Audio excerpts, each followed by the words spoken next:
ముందుగా hit TV ప్రేక్షకులందరికీ ఉగాది పండగ శుభాకాంక్షలు. ఉగాది మార్పును సూచిస్తుంది. ఈ మార్పు భవిష్యత్తుకు నాంది. మరి విశ్వావసనామ సంవత్సరంలో మరి ధనుర్రాశి వారికి ఎలా ఉండబోతుంది? వాళ్ళ గ్రహస్థితి ఎలా ఉంది? వాళ్ళలో మార్పులు చేర్పులు ఎలా రాబోతున్నాయి?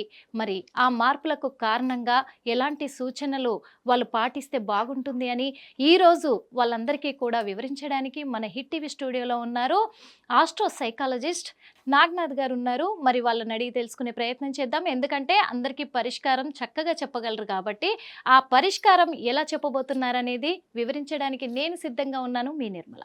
నాగనాథ్ గారిని సంప్రదించాలంటే స్క్రీన్ పైన కనబడుతున్న నెంబర్కి కాల్ చేసి అపాయింట్మెంట్ తీసుకోగలరు. నమస్తే సార్. నమస్తే మేడం. సార్, ఇప్పుడు ధనుర్రాశి వారికి ఈ ఉగాది నుంచి ఈ సంవత్సరం అంతా ఎలా ఉండబోతుంది? వాళ్ళ గ్రహస్థితి, వాళ్ళు ఎలాంటి మార్పులు జరగబోతున్నాయి వాళ్ళ జీవితాలలో, అలాగే ఒకవేళ వాళ్ళ సమస్యలను ఎదుర్కోబోతున్నారంటే ఆ వీటికి పరిష్కారాలు ఎలా ఉండబోతున్నాయో మీరు వివరిస్తే బాగుంటుంది అనుకుంటున్నాను సార్. తప్పకుండా హిట్ టీవీ ప్రేక్షకులందరికీ కూడా విశ్వావసునామ సంవత్సర ఉగాది శుభాకాంక్షలు. ఈ శ్రేయభిలాషి మీ ఎస్వి నాగనాథ్, ఆస్ట్రో సైకాలజిస్ట్. ధనుర్రాశి వాళ్ళకి చతుర్థ భావంలో వీళ్ళకి షడ్గ్రహ కూటమి ఏర్పడుతుంది. Okay sir. ఈ షడ్గ్రహ కూటమితో పాటు వీళ్ళకి గురుగ్రహము వాళ్ళకి పండగ రోజు వృషభ రాశిలో ఉంటాడు.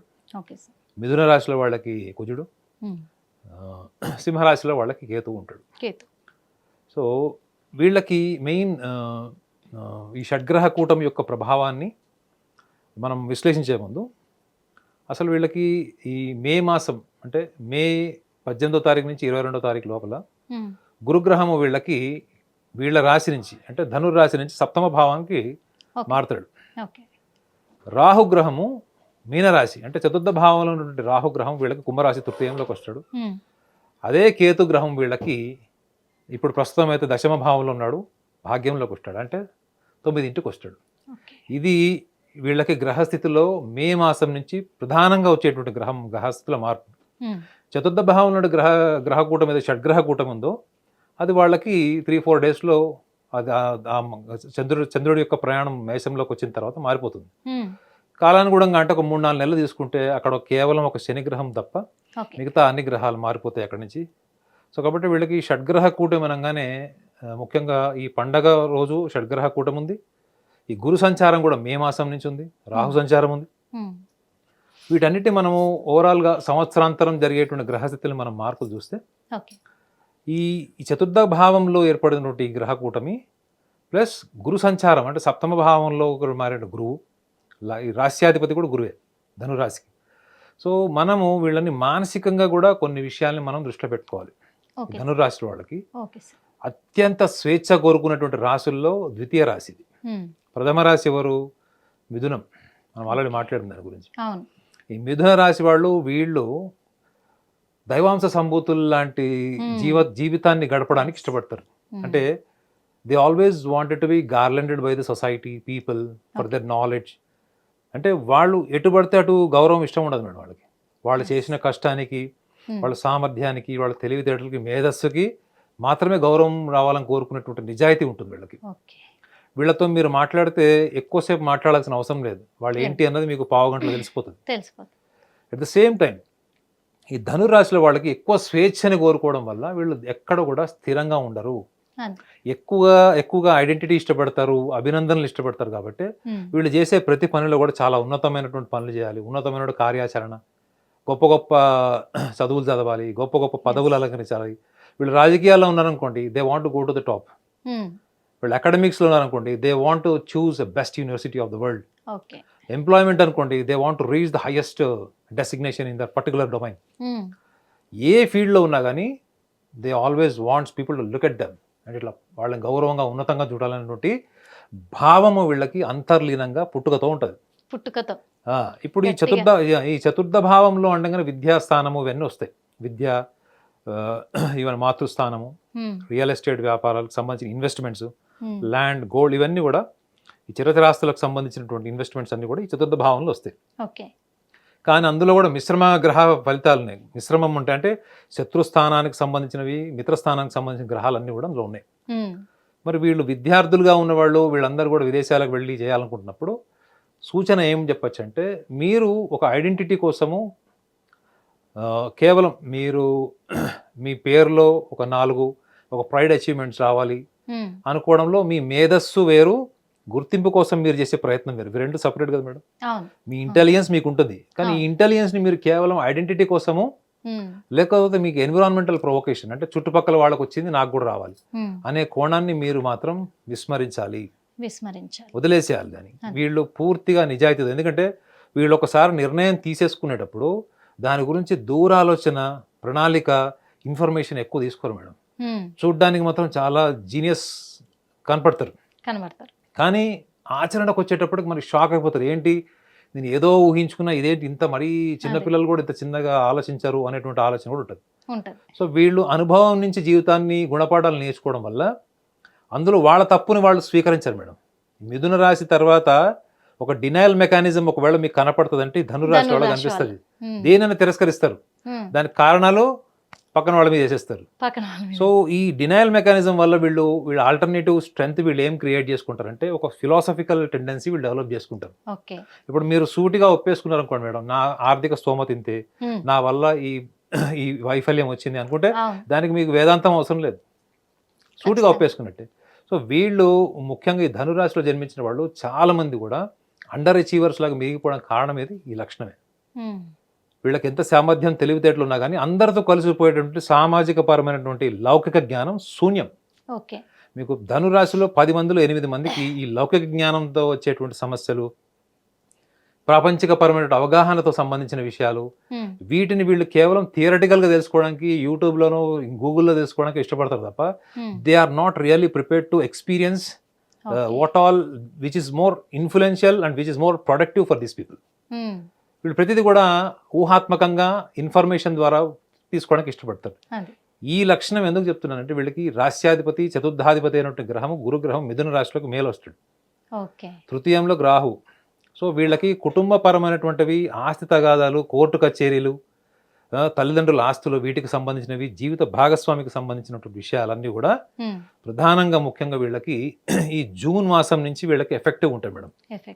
జూన్, జూలై, ఆగస్ట్ వీళ్ళకి మాత్రం కొంచెం ఇబ్బందికరమైనటువంటి వాతావరణము, వీళ్ళు నిర్ణయం తీసుకోలేనటువంటి పరిస్థితులు ఎంత ప్రేరేపించినా కానీ ఒత్తిడిని తీసుకొని అంతర్లీనంగా పెట్టుకుంటారు తప్ప ఆ ఒత్తిడిని బయటకు తీసేటువంటి ప్రయత్నం చేయరు. రెండోది వీళ్ళు ఆర్థిక పరమైనటువంటి లావాదేవీలు, షేర్ మార్కెట్స్లో కానీ, గోల్డ్లో కానీ, ల్యాండ్స్లో కానీ వీళ్ళు ఇన్వెస్ట్మెంట్ చేయడానికి కూడా ఈ 3 మాసాలు వీళ్ళకి అడ్వైజ్డ్ కాదు. ఫస్ట్ ఆఫ్ ఆల్ అయితే వీళ్ళకి మోస్ట్ అంటే వాయిదా వేసుకోవడం మంచిది. వీళ్ళకి సెప్టెంబర్ అంటే ఆగస్ట్ ఎండింగ్, సెప్టెంబర్ నుంచి వీళ్ళు ఏదైతే వీళ్ళు గతంలో వీళ్ళు అనుకున్నారో, గతంలో ఆల్రెడీ వీళ్ళకి ప్రాపర్టీకి సంబంధించినటువంటి ఇష్యూస్ ఉన్నాయో, ఫ్యామిలీ డిస్ప్యూట్ ప్రాపర్టీస్ ఉంటాయి చూడండి, వీటికి సంబంధించినవి ఉంటాయో, ఇవన్నీ కూడా వీళ్ళకి ఒక కొలిక్కి వచ్చి ఒక క్లారిటీకి వచ్చేటువంటి అవకాశాలు వీళ్ళకి ఉంటాయి.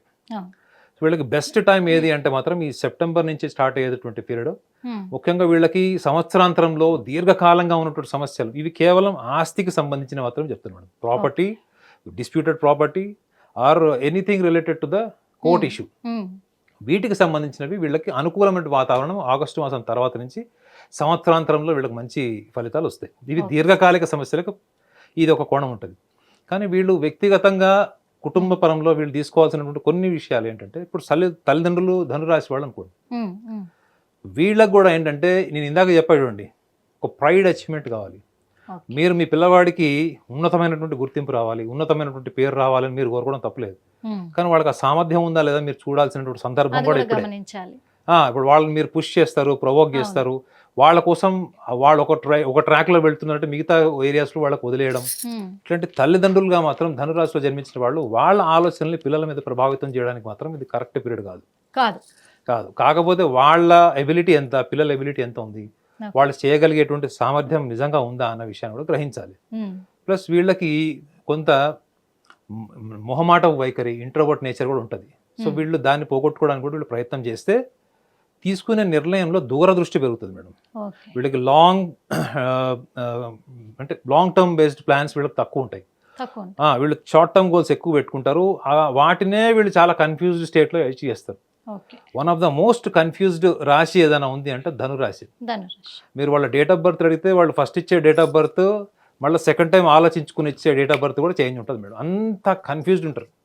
ఎందుకు అంటే ఎప్పుడు మల్టీ డైమెన్షనల్ థాట్స్, ఒక పనిలో నుంచి ఇంకో పని, ఇంకో పని నుంచి పొద్దు నుంచి 100 పనులు చేస్తారు.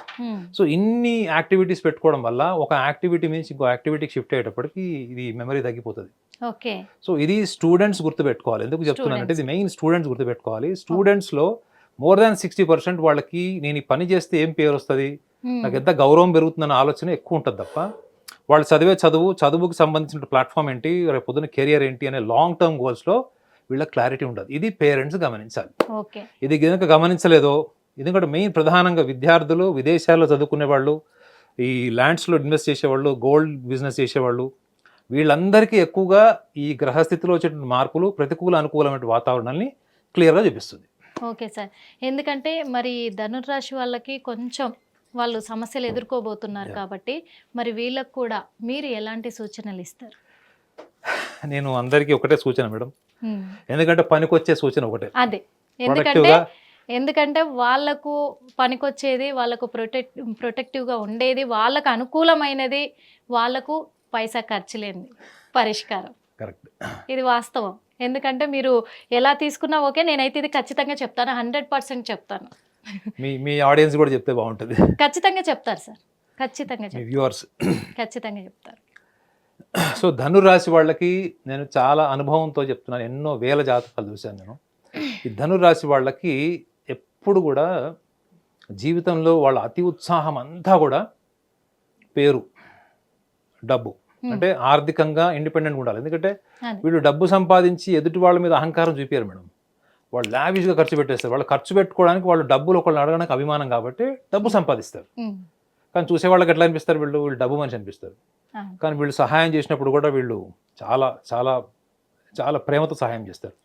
వీళ్ళలో సమస్య ఏంటంటే ప్రతిదీ కూడా ప్రేమతోని, ఇన్వాల్వ్మెంట్తోని చేసే లక్షణం ఉండడం వల్ల లౌకికంగా, తార్కికంగా చేసేటువంటి పనులు తక్కువ ఉంటాయి. కాబట్టి మీరు కోరుకున్నవి జీవితంలో పేరు ప్రఖ్యాతలు, డబ్బు అయినా, కానీ మీరు ఎప్పుడు కూడా ఎదుటి వాళ్ళ దగ్గర పని చేసేటప్పుడు మీరు చేసిన పనికి, మీ శ్రమకి కావాల్సినటువంటి లాభాన్ని కానీ, దానికి శ్రమకు దగ్గర ఫలితాన్ని కానీ మీరు అడగలేనట్టు సున్నితత్వం కూడా ఉంటుంది.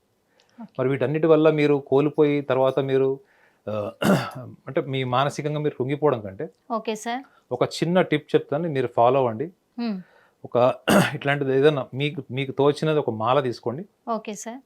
ఈ మాల తీసుకున్నప్పుడు మనం మంత్రం చదువుతామా, లేకపోతే మనం ఏదన్నా ఆలోచన, ఈ బీట్కి సంబంధించినటువంటిది మనం మూమెంటం స్టార్ట్ చేస్తాం చూడండి. ఇక్కడ ఈ మాల మీరు ఎప్పుడైతే మీరు మూమెంటం స్టార్ట్ చేస్తారో, ఇట్లా మూమెంట్ స్టార్ట్ చేస్తారో, ఈ మూమెంట్ స్టార్ట్ చేసినప్పుడు మీరు ఈ యొక్క ఈ ఇండెక్స్ ఫింగర్ నుంచి మీకు థంబ్, ఈ బొటన్ వేలు నుంచి చూపుడు వేలు, ఈ రెండిటికి సంబంధించిన స్పర్శ, ఈ స్పర్శతో పాటు ఈ బీట్స్ని మీరు కౌంట్ చేయడం.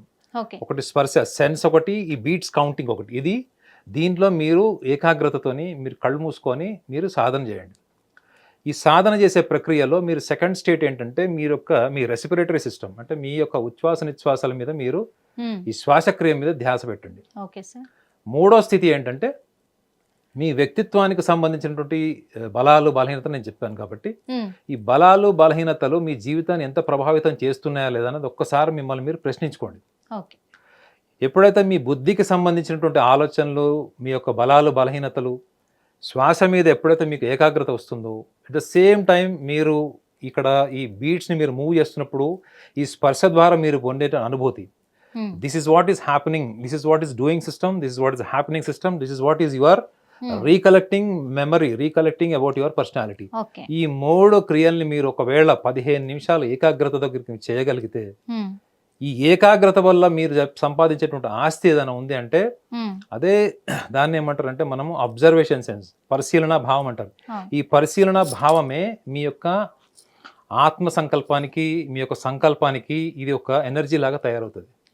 ఎప్పుడైతే ఈ ఎనర్జీ మీకు యాడ్ అవుతుందో అప్పటి వరకు స్తంభించిపోయినటువంటి మీ యొక్క సంకల్ప బలం కానీ, మీ ఆలోచన, బుద్ధి, అవన్నీ కూడా అక్కడి నుంచి మళ్ళీ ముందుకు ప్రోగ్రెస్ అయ్యేటువంటి అవకాశాలు కూడా మీకు బలంగా ఉంటాయి. సో ఎక్స్టర్నల్ ఫ్యాక్టర్స్ మీద మీరు డిపెండ్ కాకుండా ఈ అబ్జర్వేషన్ సెన్స్ ద్వారా, ఈ observation sense is explained as a substance to your soul, ఆత్మక ఆహారం అంటారు.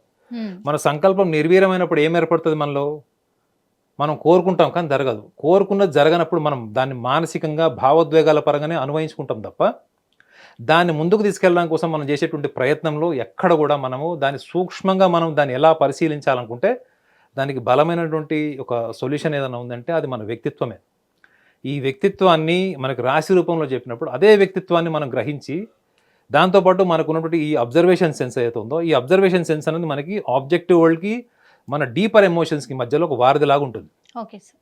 ఎప్పుడైతే ఈ డిస్టెన్స్ని మీరు కనుక ఎక్స్పాన్షన్ చేసి దీన్ని కనుక క్రియేట్ చేయగలిగితే ఇదే అబ్జర్వేషన్ సెన్స్ అనేది మీకు సంకల్ప బలానికి ఒక ఎనర్జీ ఫామ్ చేస్తుంది. ఆటోమేటిక్గా మీకు తెలియకుండానే మీరు ఊహించినవి మీరు జీవితంలో కోరుకుంటున్నవన్నీ కూడా ఆ పాజిటివ్ దిశగా వెళ్ళిపోయేటువంటి అవకాశం ఉంటుంది. మీరు చేయాల్సిందల్లా ఈ ప్రక్రియ, ఈ observation, recollecting your personality strengths and weaknesses.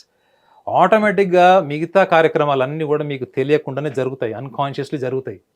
ఇది చేయడంలో మీ యొక్క నిజాయితీ, మీ అంకిత భావము, మీరు జీవితంలో ఏమవ్వాలనుకుంటున్నదని మీరు ఎంతవరకు హానెస్ట్గా మీకు మీరు కన్ఫెస్ చేసుకుంటారన్న దాన్ని బట్టి మీ రిజల్ట్ ఉంటుంది. దీంట్లో ఒక రూపాయి కూడా ఖర్చు లేదు. అవును సార్. కేవలం మీ పట్ల మీకు ఎంత నిజాయితీ ఉంది, మీ యొక్క వ్యక్తిత్వం పట్ల మీకు ఎంత అవగాహన ఉంది, ఎక్కడో తిరుగుతున్నటువంటి మనసు, బుద్ధి, ఆలోచన ఇవన్నీ కూడా మీ శరీరంకి ఎంత దగ్గరగా వస్తాయో, మీ శరీరంతో ఎంత కలిసిపోతాయో అంతే ఈక్వల్గా మీ సంకల్ప బలం కూడా అంత ముందుకు వెళ్ళి అడుగులు వేస్తూ మీ యొక్క జీవితంలో మీరు సాధించాలనుకున్న వైపు తీసుకెళ్ళడమే కాకుండా మీకు సక్సెస్ని కూడా క్రియేట్ చేసేటువంటి అవకాశాలు ఉంటాయి. మీరు సక్సెస్ఫుల్గా ఉండాలి, ధనురాశి వాళ్ళందరూ కూడా సక్సెస్ఫుల్గా ఉండాలి, ఈ సంవత్సరాంతరం మీకు అంతా అద్భుతంగా ఉండాలని మనస్ఫూర్తిగా మీ శ్రేయోభిలాషి కోరుకుంటున్నాను. ధన్యవాదాలు సార్. ఎందుకంటే ధనుర్రాశి వారికి మంచి పరిష్కారాలు మీరు చెప్పారు కాబట్టి అందుకు మనస్ఫూర్తిగా ధన్యవాదాలు తెలియజేసుకుంటున్నాను. నాగనాథ్ గారిని సంప్రదించాలంటే స్క్రీన్ పైన కనబడుతున్న నెంబర్కి కాల్ చేసి అపాయింట్మెంట్ తీసుకోగలరు.